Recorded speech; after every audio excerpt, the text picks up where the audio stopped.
So now we need to send our texture from here onto this map.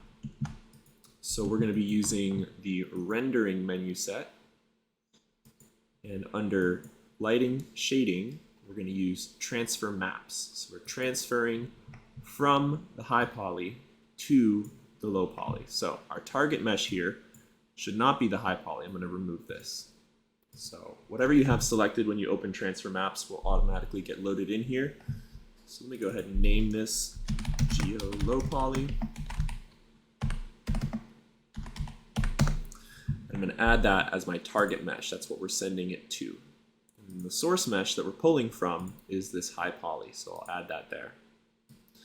We only need the diffuse map. We don't have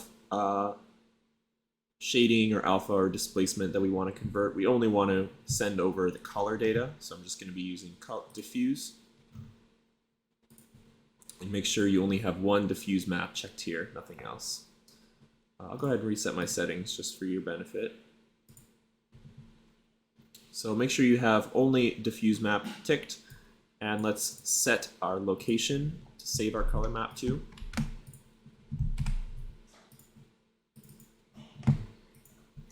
Give it a name,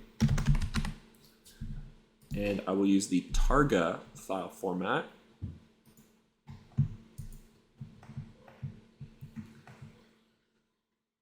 I'm going to untick Maya common settings so that we can set our resolution, which I'm going to have be, let's do 2K, so 2048.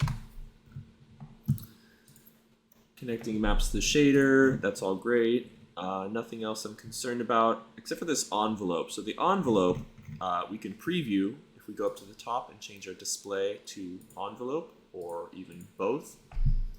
So it shows an expanded version of our low poly mesh, and this is kind of like the search radius that it's looking for a texture in. So you want to make sure this is expanded enough to include our high res mesh, but you don't want it to be so big that it starts messing up areas like this. So try and find a nice balance. I think 5 is good.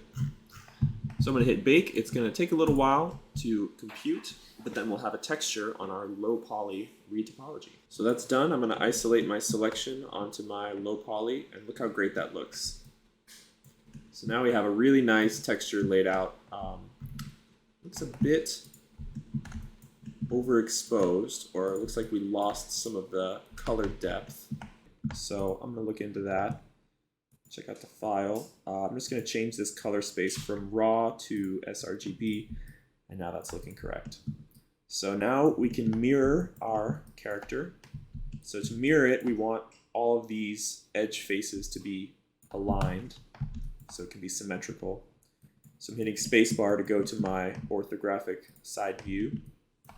Hit spacebar again to go full screen. And then I just want to select these edge faces. I'm going to turn on X-ray mode so I can see the points I'm selecting.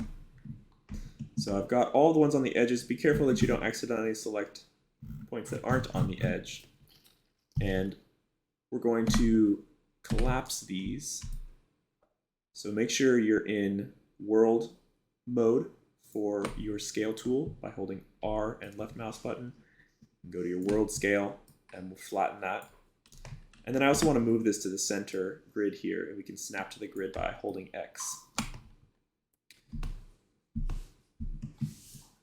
Okay, so that looks pretty good. I'm going to mirror, and he's kind of wide because we pulled that edge out to the side. If you're not getting the same results, try messing with changing the axis that you mirror over and the direction that you mirror over. And then we do want to merge border, but we want this number to be pretty small so it's not accidentally merging extra vertices. So I'm going to bring that down to 0.01. And lastly, I'm going to bring in all these outside faces. So I'm going to go into vertex mode. And I'm also going to turn on symmetry so that I can select the other half. And you may have to change which axis you are applying symmetry across. So I'm just going to move all these in until I get it looking right. Right about there is good. And I can compare this with the original now.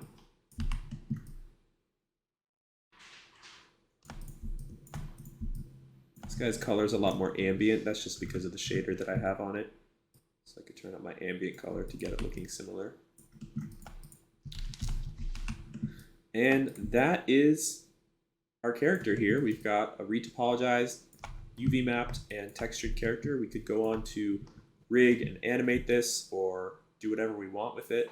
But this is now much more functional. You could bring this into a game since it's low poly.